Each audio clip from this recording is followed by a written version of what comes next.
আরে তিনি তো এমন পাওয়ারফুল, দুনিয়া থেকে মুহাম্মদুর রাসূলুল্লাহ সবাই বলেন সাল্লাল্লাহু আলাইহি ওয়াসাল্লাম শেষ নিঃশ্বাস ত্যাগ করেছেন, তবু ইসলাম থেমে যায় নাই। আবু বকর চলে গিয়েছে, তবু ইসলাম থেমে যায় নাই।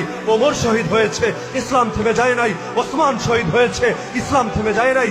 আলী শহীদ হয়েছে, ইসলাম থেমে যায় নাই। হাসান হুসাইন শহীদ হয়েছে, ইসলাম থেমে যায় নাই। চার ইমাম অতিবাহিত হয়েছে, ইসলাম থেমে যায় নাই। সালাফে সালেহিন অতিবাহিত হয়েছে, ইসলাম থেমে যায় নাই। আকাবির উম্মত অতিবাহিত হয়েছে, ইসলাম থেমে যায় নাই।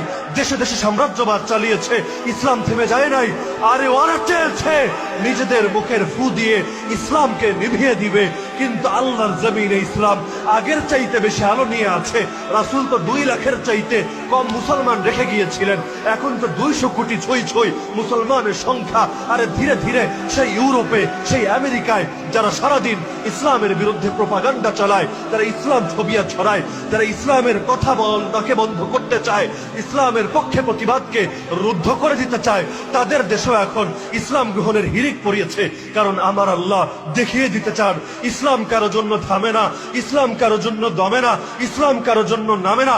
আল ইসলাম ইয়ালু ওয়ালা ইউলা আলাই, ইসলাম উপরে যায়, ইসলামের উপরে কোনো কিছু যায় না। আরে আবু হানিফা মরলেই যেখানে ইসলামের কোনো ক্ষতি হয় না, সেখানে আমার আপনার মতো 100 জন কেন, 1000 জন কেন, 1 লক্ষকে শুধু বন্দি না, ফায়ারিং স্কোয়াডে নির্মম ভাবে গুলি করে মারলেও ইসলাম থেমে যাবে না।